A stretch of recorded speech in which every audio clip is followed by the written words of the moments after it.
Brock Lesnar shocked the wrestling world when he showed up at the closing moments of SummerSlam 2025. Lesnar marched into the ring and dropped a beaten and battered John Cena, who had just lost the WWE Championship to Cody Rhodes with a thunderous F5. The Beast Incarnate's appearance was met with a huge amount of cheers from the live crowd at MetLife Stadium, but online, he, along with the WWE, were met with criticism. So it appears that WWE could have a big problem on their hands with Brock Lesnar. So what exactly is the issue? I suppose most people know by now, but Lesnar's name did come up in the sex scandal along with former WWE champion Vince McMahon involving former employee Janel Grant. While the investigation was pending, WWE and their principal owners TKO Group were kind of vague and really kept a lid on whether or not Lesnar was done with the WWE since his 2023 kind of push off into the shadows. So now that Lesnar is back, does that mean that his name has been legally cleared, or has he been acquitted? Well, he was never charged with anything, to be clear. Yeah, some people just think he was. He wasn't. He was named in the case. And according to Dave Meltzer's report, Brock Lesnar was legally cleared by WWE lawyers about 4 weeks ago, which allowed him to return to the biggest party of the summer for WWE. However, as we said earlier, contrary to the loud reception that Lesnar received at SummerSlam in New Jersey, his reception online has been mixed, to say the least. His detractors still think of him as a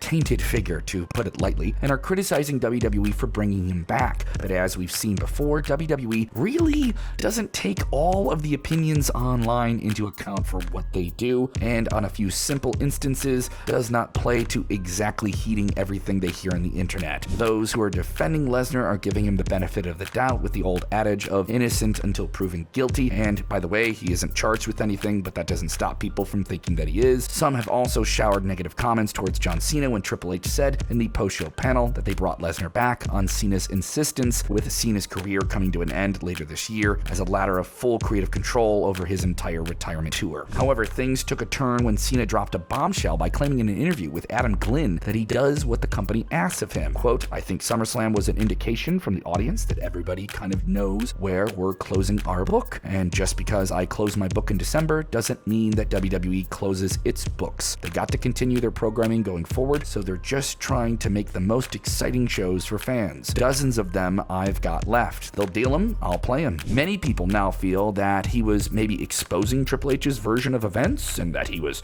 detracting from the company line, which is also conflating the entire situation and trying to make it into a truth that isn't exactly a truth, suggesting it wasn't his call to bring Lesnar back, but rather the promotion wished he would do it for their benefit, even as he nears the end of his career. Furthermore, lead WWE commentator Michael Cole revealed on Raw after SummerSlam that executives Nick Khan and Triple H called on Lesnar to return. Regardless of who is behind Lesnar's return, we are about to witness one last feud between two arch rivals. Unfortunately, that still leaves some points to be considered. Much like the 48-year-old John Cena, who's going to hang up his boots for good at the end of the year, Brock Lesnar is also near the same age and maybe himself on the verge of retiring or entering the twilight of his legendary career. There is a reason to believe, and rumors indicate, that next year's SummerSlam will be in Minneapolis, Minnesota, and might feature Lesnar's final match as a WWE superstar. Lesnar has deep roots there and became a collegiate wrestling superstar there before his WWE career blew up. So with Cena gone by the end of 2025, Lesnar potentially retiring in 2026, Roman Reigns, who's also a major player, also has a few years of wrestling left as a full-time or part-time player before he transitions into a Hollywood career. At least that's what some people think. WWE could see a true transition of massive names of a generation kind of play out as marquee players on big-time events. The only big-time players that WWE might have left are Cody Rhodes, Seth Rollins, CM Punk, Randy Orton, and a few others. Even Punk and Orton, nobody knows how much longer they have left in the ring. So unless the company finds a suitable replacement for these guys, they won't be able to play into major surprises in the future. Another thing is that it will be difficult for WWE to elevate new talents with Lesnar right now because there aren't any such names on the roster who are clean-cut babyfaces. Gunther versus Brock Lesnar is a dream match that is something that many fans have wanted to see and could be done if Lesnar is to stay a monster heel even after his feud with Cena. Yes, the Ring General will have to maybe turn babyface or become a tweener or adjust his character to play that story. But even if Gunther ends up being one of the potential players to retire Lesnar, we are not quite certain if it will do any special favors for him or if that's absolutely the route WWE will go. He might once again lose to someone like Sami Zayn or Jey Uso, which again will grind the gears of the internet wrestling community. As for Cody Rhodes, Lesnar has already put him over in his last WWE match in 2023 at SummerSlam, a great one, and the American Nightmare rolled on with that with some significant momentum. Suffice to say, there are not many young talents on the current roster that could pose a credible threat to the Beast. A few few names come to mind, such as Bron Breakker or Ilya Dragunov, the latter of whom